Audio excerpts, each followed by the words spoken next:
Hello नमस्कार दोस्तों, मैं आपका सुमित सर स्वागत करता हूं आपके अपने YouTube channel sigma maths world पर। मैं आपको इस चैनल के माध्यम से एसएससी, बैंकिंग, टेट, सीटेट एवं अन्य कॉम्पिटिटिव एग्जाम्स की अर्थमेटिक और एडवांस को पढ़ाता हूं। आप चाहें तो हमारे चैनल से जुड़ सकते हैं। निश्चित सफलता के लिए आप हमारे चैनल से जुड़ सकते हैं। हम लोग प्रॉफिट एंड लॉस के टॉपिक पर थे। कुछ समय से अपना वीडियो नहीं आ पाया, स्वास्थ्य कुछ गड़बड़ रहा मेरा। उसी टॉपिक को हम लोग आगे बढ़ाते हैं और हमारे पास बोर्ड पर एक क्वेश्चन है। एक स्टोर में लागत मूल्य के 25% लाभ पर घड़ी बेची जाती है, विक्रय मूल्य पर लाभ का प्रतिशत कितना होगा? तो इस क्वेश्चन में थोड़ी सी चेंजमेंट किया गया है। कह रहा एक स्टोर में लागत मूल्य के 25% लाभ पर। तो कई तरीके क्वेश्चन को लगाने के हैं। हम लोग दोनों ही आसान से मेथड समझेंगे, बेसिक के साथ साथ हम लोग इसका ट्रिक भी समझेंगे। 25% लाभ पर घड़ी को बेचा जा रहा है तो विक्रय मूल्य पर लाभ का ही प्रतिशत पूछ रहा है। ये थोड़ा सा इसमें चेंजमेंट किया है, क्योंकि लाभ या हानि जो भी होती है हम जानते हैं हमेशा क्रय मूल्य पर होती है, लेकिन क्वेश्चन हमसे डिमांड कर रहा है कि हमें विक्रय मूल्य पर लाभ का प्रतिशत बताइए। तो देखिए इसको कैसे करते हैं। हम मान लेते हैं, थोड़ा बेसिक इसका देखते हैं, उसके बाद हम लोग ट्रिक पर आएंगे बेटा। हम मान लेते हैं घड़ी का जो लागत मूल्य है, लागत मूल्य जो घड़ी का है वो 100 रुपया है, 100 रुपये। अब ये क्या कह रहा है, ये 25% का लाभ चाहता है। अगर हमने किसी घड़ी को 100 रुपए में बनाकर तैयार किया है और हम 25% का लाभ चाहते हैं, तो हमें घड़ी कितने की बेचनी पड़ेगी? हमें घड़ी बेचनी पड़ेगी 125 रुपए की, क्योंकि 100 रुपए पर जो लाभ होगा 25% वो आपका 25 रुपया हो जाएगा। तो विक्रय मूल्य जो इसका आएगा वो 125 रुपया हो जाएगा। 25% लाभ चाहिए हमें। हमने बताया आपको 100 पर जितना लाभ या हानि पूछी जाती है वो वही होती है। अगर कहा जाए 100 पर 10% लाभ तो इसका मतलब 10 रुपए का लाभ, 100 पर 15% का लाभ तो इसका मतलब 15 रुपए का लाभ, 10% की हानि तो हम कह देंगे 100 पर 10% की हानि, इसका मतलब 10 रुपए की हानि हो गई। तो यही पर यहाँ पर भी है, लागत मूल्य पर ही क्या कह रहा है, 25% का लाभ। तो लागत मूल्य हमारे पास 100 रुपया है, हमने कंसीडर कर लिया, मान लिया है, और 25% जब लाभ चाहते हैं तो हमने 125 का इसको बेच दिया। अब क्वेश्चन क्या कह रहा है? क्वेश्चन आपसे कह रहा है विक्रय मूल्य पर, विक्रय मूल्य पर लाभ का प्रतिशत बताइए। लाभ का प्रतिशत किस पर पूछ रहा है? विक्रय मूल्य पर। और जबकि हम लोग जानते हैं लाभ या हानि हमेशा किस पर हम लोग निकालते हैं? क्रय मूल्य पर। तो यहाँ पर क्वेश्चन हमसे विक्रय मूल्य पर पूछ रहा है तो विक्रय मूल्य के लिए काम करेंगे। तो ये कह रहा है विक्रय मूल्य पर लाभ का प्रतिशत बताओ। तो मेरा विक्रय मूल्य हमारा कितना है? 125 रुपया है। इस पर हमें लाभ का प्रतिशत बताना है। तो 125 पर लाभ का प्रतिशत हम बताएंगे तो लाभ हमें हो कितने का रहा है? 25% का। हम लिख देंगे 25% का लाभ हो रहा है, या 25 रुपए का हमें लाभ हुआ है। किस पर? विक्रय मूल्य पर। और प्रतिशत बनाने के लिए हम लोग क्या करते हैं? 100 का गुणा करते हैं। तो यहां से हमारे पास आ जाएगा लाभ प्रतिशत। तो इसे कट करते हैं और सॉल्व करने पर हमें मिलता है, इजीली हम लोग निकाल लेंगे 20% का। तो इसका मतलब जो लाभ हो रहा है, लाभ प्रतिशत जो होगा वो कितने का होगा? 20% का आपको लाभ हो जाएगा। ये थोड़ा इसका बेसिक तरीका है और बेसिक भी इसका सॉल्व भी है, आसानी से आप इसे कर सकते हैं। इसी के साथ अगर हम लोग ट्रिक के माध्यम से इसको देखें, क्योंकि हम लोगों ने एक ही ट्रिक को यूटिलाइज किया है, परसेंटेज रहा हो, चाहे आपका प्रॉफिट एंड लॉस रहा हो, चाहे एसआई और सीआई रहा हो, सभी क्वेश्चंस को हम एक ही ट्रिक से काम करते हैं।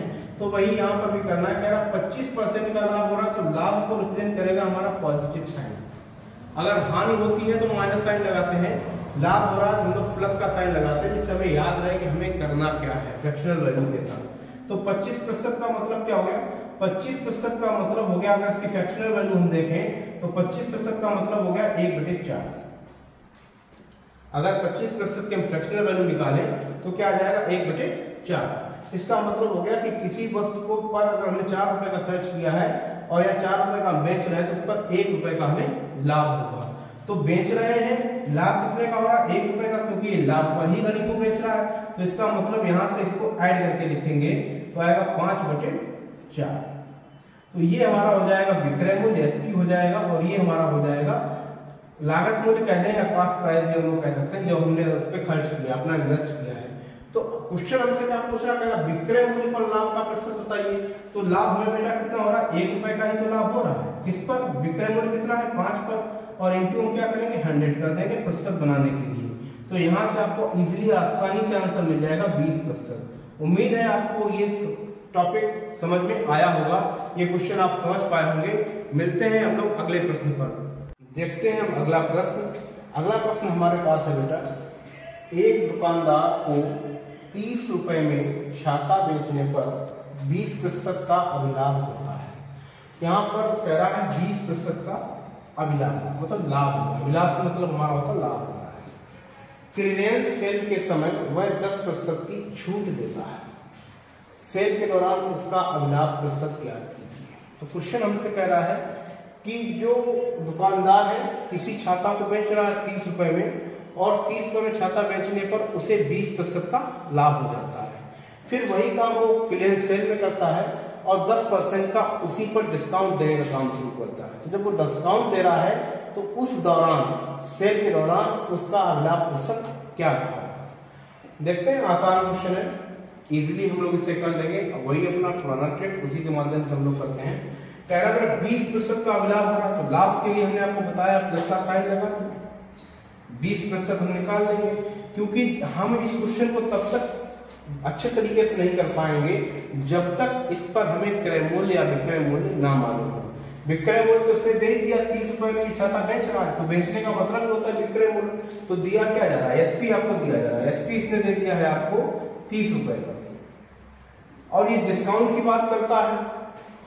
तो हमारे पास क्रय मूल्य जब तक हमें नहीं मिलेगा तब तक हम लोग इस पर काम नहीं कर पाएंगे, क्योंकि लाभ या हानि का प्रतिशत हमेशा हम लोग क्रय मूल्य पर ही निकालते हैं। और हम लोग ये भी जानते हैं कि पिछले क्वेश्चन में उसने विक्रय मूल्य पर हमसे लाभ या हानि पूछा था।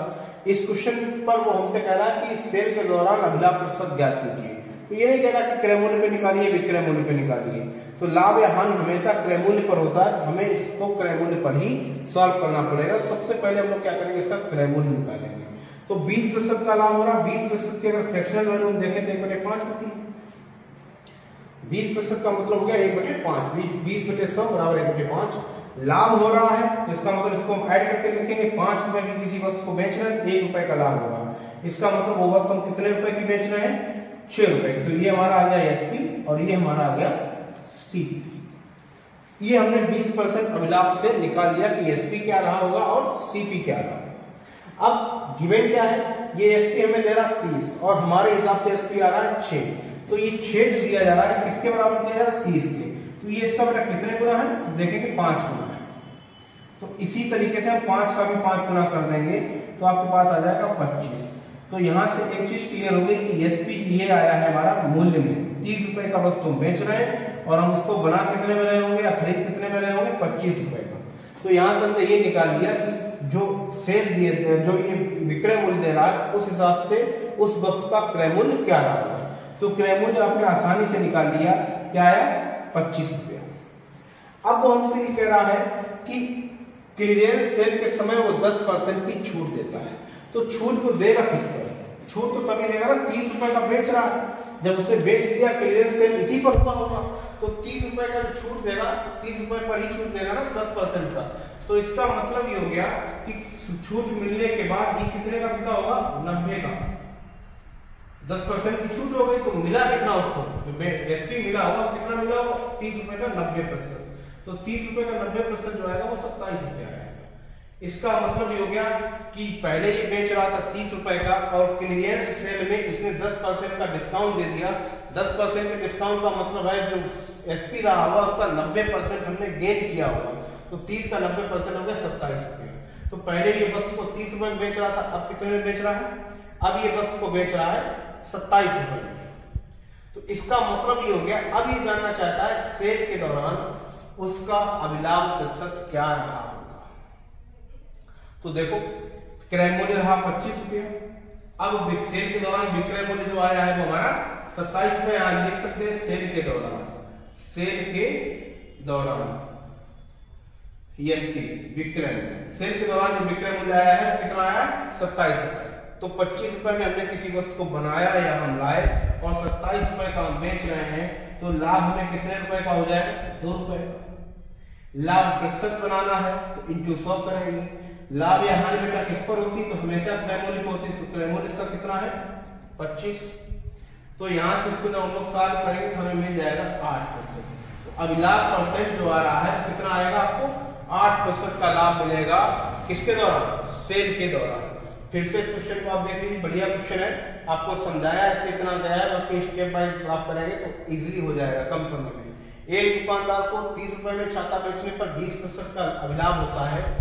क्लीयरेंस सेल के समय वह 10% की छूट देता है। सेल के दौरान उसका अभिलाभ प्रतिशत ज्ञात कीजिए। तो 20% का इसको अभिलाभ हो रहा है, लाभ इसको कितना हो रहा है 20% का, इसका मतलब 20% की फ्रैक्शनल वैल्यू जो आएगी 1/5 आएगी। लाभ हो रहा है तो एक 5 रुपए की वस्तु बनाने पर इसे 1 रुपए का लाभ हुआ, इसका मतलब इसे बेचा कितना वस्तु को 6 रुपए का बेचा होगा, 5 रुपए का खरीदा होगा या फिर बनाया होगा। तो यहाँ पर जो 6 रुपए दिया गया वो किसके बराबर दिया गया है, 30 के, क्योंकि इसने एसपी दिया हमें 30 तो मेरे अकॉर्डिंग आ रहा था 6, तो हमने इसका देखा ये एसपी कितने गुना हम उसने दिया है तो 5 गुना, हमने सीपी की 5 गुना निकाल लिया तो सीपी हमको मिल गया 25 रुपए। क्योंकि अब हम नए लाभ की जब बात करेंगे तो हमेशा क्रय मूल्य पर ही करेंगे, तो 25 रुपए हमारा क्या आ गया, वस्तु का क्रय मूल्य आ गया, छाता का क्रय मूल्य आ गया। फिर इसने कहा कि सेल होगी, सेल में 10% का हमने डिस्काउंट दे दिया, डिस्काउंट दे किस पर है 30 रुपए पर, तो 30 रुपए का जब 10% डिस्काउंट दे देंगे तो जनरली हम निकाल सकते हैं 30 का 10% 3 होता है, तो 27 रुपए का बेचा होगा, या 10% हमने डिस्काउंट दे दिया तो 90% हमको मिल रहा है, 30 का 90% भी हमारा क्या होगा 27 होगा। तो अब हम कितने का बेच रहे हैं आफ्टर डिस्काउंट 27 रुपए का, तो खरीदा कितने का आपने 25 का, बेचा कितने का आपने 27 का। सेल के दौरान कितने रुपए का लाभ हुआ 2 रुपए, किस पर, क्रय मूल्य पर। तो सब बनाने के लिए हम लोग क्या करेंगे 100 का गुणा करा देंगे और आसानी से हमें 8% आंसर मिल जाएगा इसका, और इसका जो आंसर आएगा वो ए वाला सही होगा 8%। देखते हैं अगला प्रश्न, देखते हैं अगला प्रश्न। अगला प्रश्न थोड़ा अलग टाइप का है, ध्यान से थोड़ा आपको करना पड़ेगा। कह रहा है कि 1 दर्जन बाल पेन बेचने पर एक दुकानदार को 4 बाल पेनों के विक्रय मूल्य के बराबर लाभ हुआ, उसका लाभ प्रतिशत कितना है। अच्छा क्वेश्चन है, फिर से एक बार सुनिए। 1 दर्जन बाल पेन बेचने पर एक दुकानदार को 4 बाल पेनों के विक्रय मूल्य के बराबर लाभ हुआ, उसका लाभ प्रतिशत कितना है। देखते हैं, अब ये 1 दर्जन बाल पेन बेच रहा है तो 1 दर्जन बराबर होता है 12 वस्तुएं, हम लोग जानते हैं 1 दर्जन में कितनी वस्तुएं आती हैं 12। तो यहां से कह रहा है दुकानदार को 4 बाल पेनों के बराबर विक्रय मूल्य के बराबर लाभ हो रहा है। तो इसको थोड़ा सा ध्यान से क्वेश्चन को करते हैं अपने तरीके से। लाभ बराबर क्या होता है, विक्रय मूल्य माइनस क्रय, ये लाभ। तो यहां से इस क्वेश्चन को हम लोग आसानी से कर ले जाएंगे, स्पेशल टाइप का क्वेश्चन है, आसानी से कर लेंगे। लाभ बटा कितने बाल पेनों के विक्रय मूल्य के बराबर होगा, 7 बाल पेनों के विक्रय मूल्य के बराबर होगा, सॉरी 4 बाल पेनों के विक्रय के मूल्य के बराबर लाभ हो रहा है। तो हमने लिख दिया लाभ हो रहा है 4 एसपी के बराबर, मतलब 4 बाल पेन हम बेच रहे हैं, इतना हमें लाभ हो रहा है। कब, 1 दर्जन बाल पेन बेचने पर, विक्रय कितने कर रहे हैं 12 दर्जन या 12 बाल पेन हम बेच रहे हैं। हम क्या करेंगे, हम क्रय मूल्य तो हमें दिया नहीं गया, तो हम मान लेंगे लाभ जब 4 बाल पेनों के विक्रय मूल्य के बराबर हो रहा है तो खरीदा भी कितने बाल पेनों को होगा, 12 ही बाल पेनों को आपने खरीदा भी होगा। जब बेचा 12 बाल पेन रहे हैं तो खरीदे भी कितने होंगे 12 बाल पेन, तो 12 बाल पेनों का क्रय मूल्य हमने मान लिया 12 सीपी, 12 बालों का विक्रय मूल्य हमने मान लिया 12 एसपी, और 4 बालों के विक्रय मूल्य कितना हो गया 4 एसपी। तो यहां से हम लोग इजीली क्या कर सकते हैं कि रेशियो निकालेंगे एसपी और सीपी का, और आसानी से क्वेश्चन हमारा बन जाएगा। तो इसको हम सॉल्व करते हैं, आएगा माइनस का 8 SP is equal to minus का 12 सीपी, माइनस से माइनस खत्म करेंगे तो एसपी अपॉन सीपी जो हमारा आएगा, एसपी अपॉन सीपी आ जाएगा 12/8। इसको सॉल्व सिंप्लीफाई भी कर सकते हैं आप, 3/4 भी लिख सकते हैं।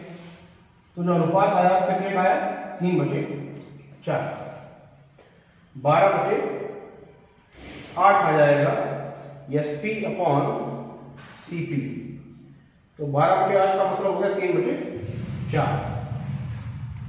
इसको थोड़ा सा देखते हैं क्या हमें इस पे करना पड़ेगा, देखते हैं इसको थोड़ा सा।